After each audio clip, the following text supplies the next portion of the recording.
Alright, so the next aspect is Batman obviously is out there fighting criminals, so he needs to be able to fight. He needs to be quick, he needs to be agile, and he needs to be strategic and, use his shadows and the darkness and the overall persona to his advantage. The Keaton version, obviously, he wasn't very agile. He had a heavy suit, he wasn't able to turn his head. But at least he was still strategic in the way he would pick them off one at a time and he would pop out of the shadows and actually use fear tactics. He was okay at that aspect. The Kilmore version, he was obviously a bit more agile and was able to move around a lot better, but he wasn't very strategic. And he didn't really use the darkness as much. And the same thing with the Clooney version. He was a bit more agile and everything and a bit quicker, but he didn't use the darkness at all. The Bale version was actually the best. He was quick, he was strategic, he used the fear tactics. This is actually the only movie version of Batman where Batman actually fights properly. I do find it very ironic, though, that in The Dark Knight they talk about how he needs the new suit to be lighter and more agile, but after he gets the suit, he's actually less agile and less quick. If you look at these clips, look at this. He's quick, he's smooth, he's precise. It's great. But then in this fight, he's actually quite a bit slower. And he doesn't kick anymore. Ever since he gets this new suit, it's just straight up fist fighting. Look at that. Just fist, fist, fist. But to be fair, they did get it right in Batman Begins, so I'll still give it to him. So in this particular category, I think Christian Bale gets the number one spot, which will award him 4 points. I think Keaton gets the second spot simply because, like I said, at least he still was strategic and he was, using the bat and the darkness and everything like that. So he gets the number 2 spot with 3 points.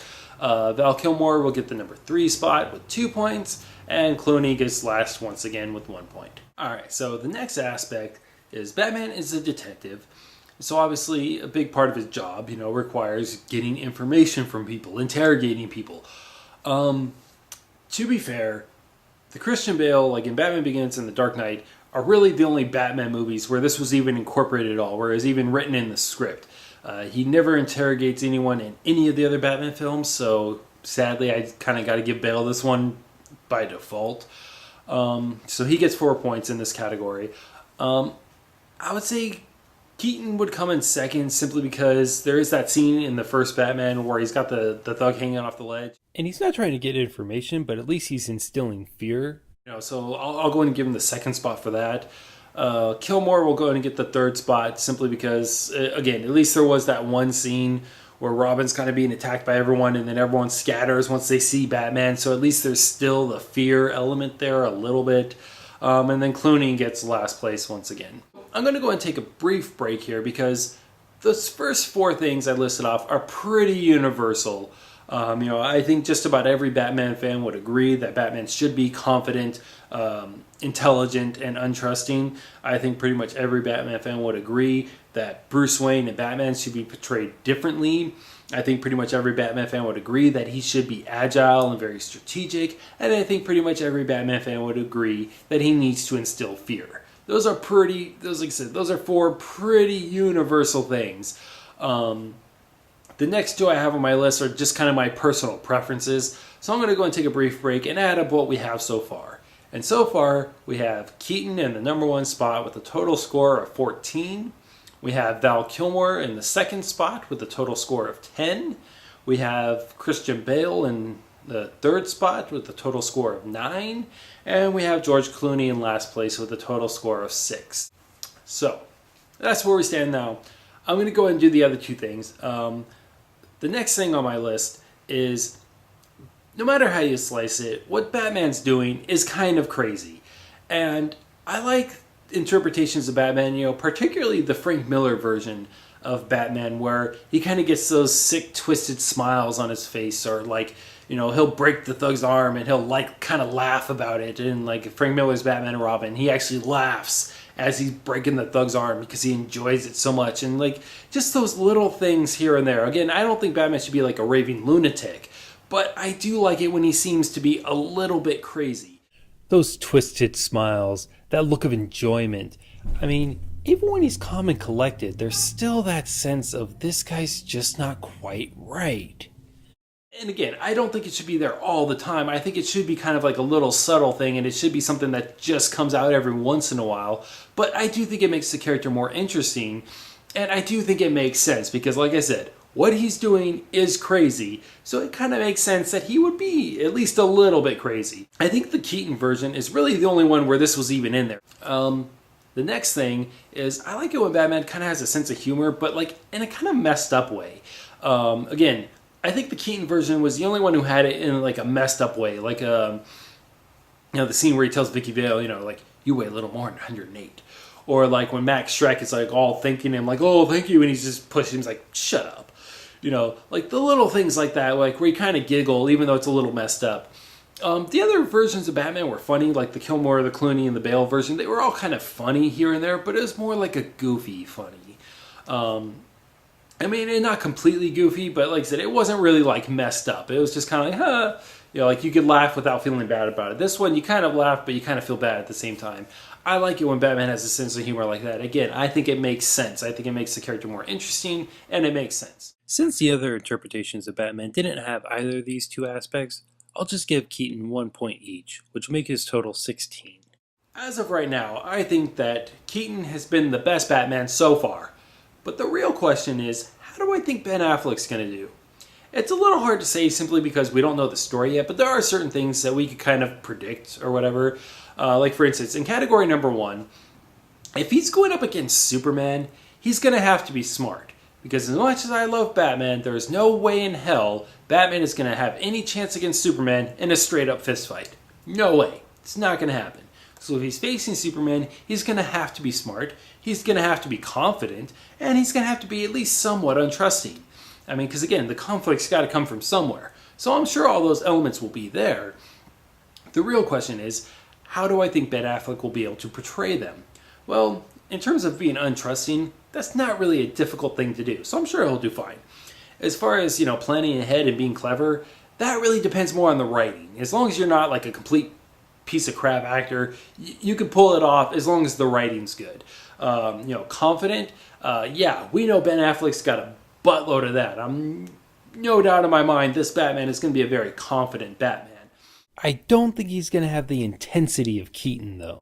However, I do think he'll be smarter, again, mainly because he's going up against Superman. So in category number 1, I think it'll be about the same, just in a slightly different way. So I think Ben Affleck's going to get a 4 in category number 1. The second category, which is the persona, is actually the one that worries me the most. Because Ben Affleck is one of those actors where he's always very recognizable as Ben Affleck. Like even when he has kind of like disguises on or whatever, like in Argo, he has this different haircut and he has a complete thing of facial hair, still immediately recognizable as Ben Affleck. Daredevil, very similar mask to Batman, but again, still very recognizable as Ben Affleck. Like immediately you could just look at him and be like, that is Ben Affleck. And the same thing with a lot of the same facial expressions and mannerisms. There's certain ones that he's done in every movie I've seen him in. Some of it I think will kind of work for Batman, so it may not be too bad. But do I think he's going to be able to like make Ben Affleck go away? No, I don't. Hopefully he will, but I really don't think he'll be able to. So in this particular category, I think he's going to have a 2. In category number 3, with the fighting, again, he's going up against Superman. He's going to have to bring his A game. And even though it hasn't been confirmed yet, there's been a lot of speculation and a lot of talk about how the suit isn't going to be armored. It's going to be a lot more like cut back and a lot more slender. The only logical reason for them doing that would be because they want him to be quick and agile and everything like that. My personal hope is that they're going to make it like the Batman, the Arkham games, like the free flow combat. Oh my gosh, if he fights like that in this movie, that would be awesome. But either way, I think he'll fight every bit as good, if not better, than Christian Bale did in Batman Begins. So, again, he's going to get another 4. The next category, which is intimidating, I think it depends on how they do it. Because if they try to do it like where Ben Affleck just grabs a thug and starts yelling at his face, that's going to be terrible.